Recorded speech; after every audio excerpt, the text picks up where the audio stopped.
what happens with the drum and with rhythm is that it ignites and excites our motor system because we are a walking, talking, ticking, talking polyrhythm. I mean, we are a drum ourselves. We are a skin stretched over a shell. So what I'd like people to do to practice this is I'm going to play a rhythm and I'm going to ask you to begin for the first minute to hold still. And that's because we override our tendency to tap our foot or bob our head. And you want to shut all of that into stillness so that you can notice where the drum speaks to your body. Rhythm is a medicine for the body. And you'll actually feel this. Sometimes you're surprised, like where is the rhythm speaking to my body? Because we're living in the era of individualized medicine. And so we can no longer say the drum, you'll feel it in your heart. I mean, it's really up to you. And I believe the rhythm comes to ourselves, in our bodies, in our cells, where we most need it. I believe the rhythm comes to our bodies where we most need it. So I'll begin and just hold still for a minute, and then I'll invite you. It's time to move along. That's funny, to move along. It's time to move subtly, just where you feel the rhythm.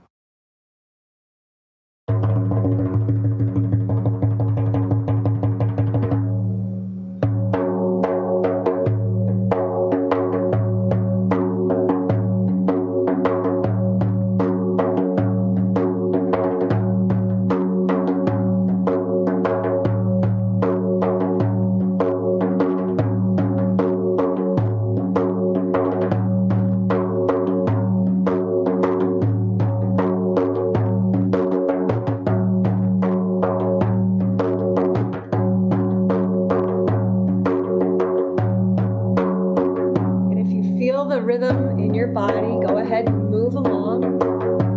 Let your body move to the beat.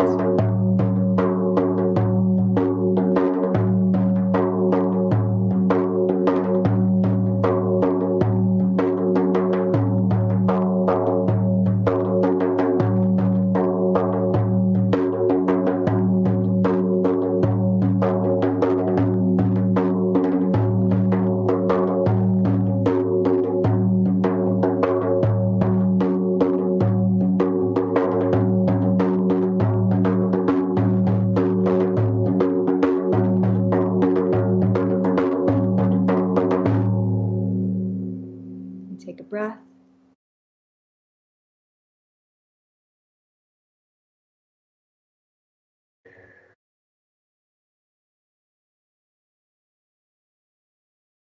And see if you can still feel that beat going. And that's the power of entrainment. I mean, we fall in sync with that rhythm and we feel the rhythm somewhere in our physical body and deep in our cells.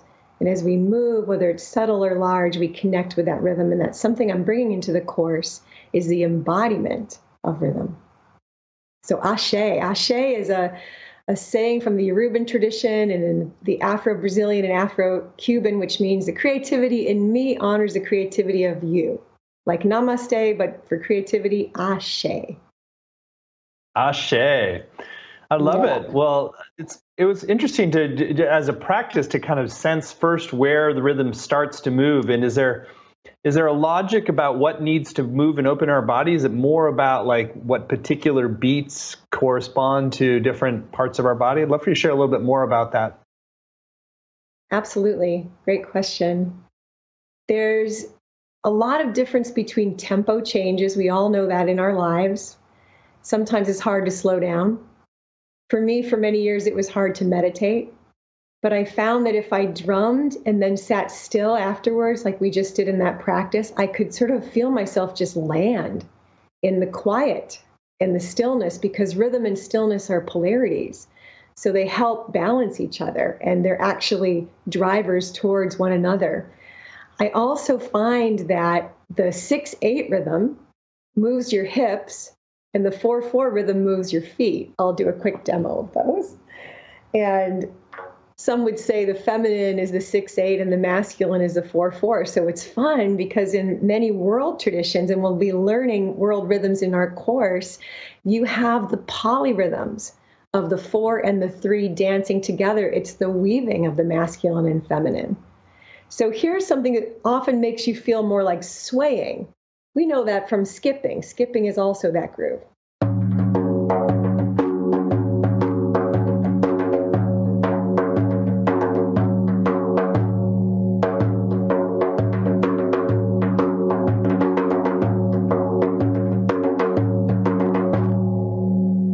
So in Brazil, the rhythm of 4/4 is the parade. And I love that metaphor for Shift Network because we are coming together like an ensemble, moving together, marching together no matter what part you're playing. And in Brazil, people make shakers from soda cans and bass drums from garbage cans, and they march together to this beat that starts with the 4/4.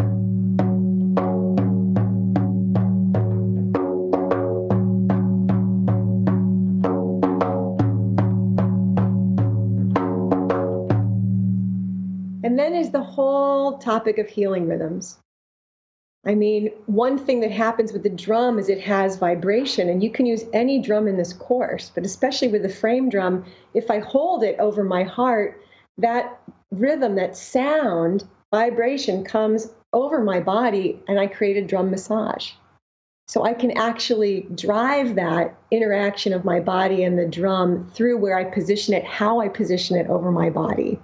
There's a lot of levels to your great question in terms of the power of different rhythms. And I think it also really comes down to intention, because when you bring in the consciousness, and I've learned this from world traditions, and I've learned this from shamanic traditions and my studies with Lakota and Sufi, is that it really involves 3 keys, which is intention, posture, meaning how you hold the drum, and the expression, meaning the rhythm.